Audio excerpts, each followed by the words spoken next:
ఆకుల అంతరంగాల గురించి ఈరోజు తెలుసుకుందాం. నేను నా వల్లే అనే అహంతో గర్వంతో ఉన్న వాళ్ళని ఆదిదేవుడు కూడా సమయానుకూలంగా అణచివేస్తాడు.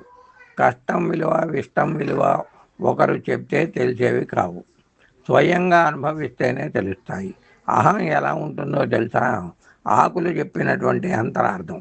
ఓసారి మామిడి ఆకుకు ప్రతి శుభకార్యానికి అశుభకార్యానికి తప్పనిసరిగా నేను ఉండాలి, నేను లేనిదే ఏ శుభకార్యం కానీ అశుభకార్యం కానీ జరగదు అని గర్వంగా సృష్టించినటువంటి దేవుని మరచి అనుకున్నది.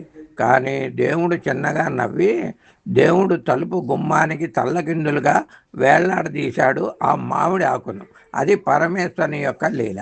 అదేవిధంగా కరివేపాకు వంటలో లేనిదే రుచి లేదు. గర్వంతో నా కోసం అల్లంత దూరం వెళ్ళి కూడా తీసుకువస్తారు అంది కరివేపాకు. దేవుడు అంత గర్వం ఉండకూడదని అణచివేయాలని అనుకున్నాడు. అందుకని తినే ఆ సమయంలో కరివేపాకుని ఏరి అవతల పారేస్తారు. ఇది కూడా పరమేశ్వరుని యొక్క సృష్టి. ఈ విధంగా అరిటాకు నేను మీకంటే గొప్పదాన్ని, ఈ మనుషులు భోజనం చేయటానికి నన్ను ఉపయోగిస్తారు, నేను లేనిదే ఆబ్దీకాలకు కానీ ఆరాధనలకు కానీ శుభకార్యాలకు కానీ నిండుదనం ఉండదు అని అంది. ఇంత అహం మంచిది కాదు అని చెప్పి ఆలోచించి అరిటాకు బ్రతుకు భోజనానంతరం చెత్త కుప్పలో పడేటట్లుగా చేశారు ఆ పార్వతీ పరమేశ్వరులు. ఇది సృష్టి రహస్యం. తమలపాకు వంతు వచ్చింది. నా గొప్పతనం ఏమి చెప్పను? నేను లేనిదే శుభకార్యం లేదు, అశుభకార్యం లేదు, నోములు ఉండవు, నోరు పండటానికి అవకాశం లేదు.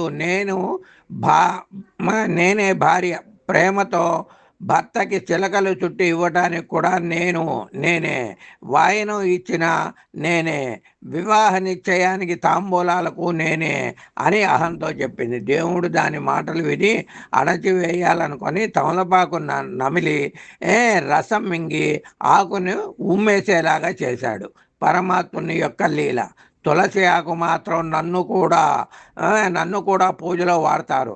నారాయణునికి ఇష్టమైనటువంటి దానిని తులాభారంతోనే తూచారు. అయినా నా చివరి క్షణాలు ఆ దేవుని యొక్క నిర్ణయంతోనే ఉంటుందని చెప్పింది. వినయంతో విజయం సాధించవచ్చు అంటారు పెద్దలు. ఆ మాట విని మారేడు దళం నాకు